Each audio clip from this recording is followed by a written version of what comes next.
ఏదైతే ఒక్కొక్క అంశం పులివెందుల వార్తలు చూస్తే వాగ్వివాదాలు, ఘర్షణలు, నిరసనలు ఈనాడు, పచ్చమూకల రిగ్గింగు, అరాచకం సాక్షి, పులివెందులకు ఓట్ల స్వాతంత్రం జ్యోతి.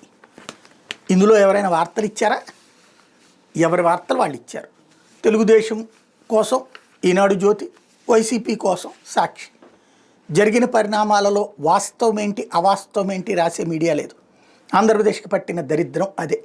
ఆంధ్రప్రదేశ్లో రెండింటినీ చూసుకుని ఏ రూట్లో ఏదో ఒకవైపు ఆలోచించుకోవాలి తప్పించి అసలు నిజంగా ఏం జరిగింది, ప్రతి పోలింగ్ బూత్లో ఏజెంట్ లేకపోవడం నిజమా, వైసీపీ వాళ్ళందరినీ పంపించేసిన మాట నిజమా, ఓట్లు అందరూ దొంగ ఓటర్లే ఉన్నారా, లేదా అన్ని చోట్ల బూత్ క్యాప్చరింగ్లు జరిగిపోయినాయా, ఆ టైంలో పోలీసులు వీళ్ళు అందరూ చూస్తూ ఊరుకున్నారా, లేదా బయట నుంచి వచ్చినటువంటి వాళ్ళని నిలువరించడంలో వైసీపీ ఫెయిల్ అయిందా, పోలీసులు ఫెయిల్ అయ్యారు, లేదా పోలీసులు కుమ్మక్క వల్ల జరిగింది.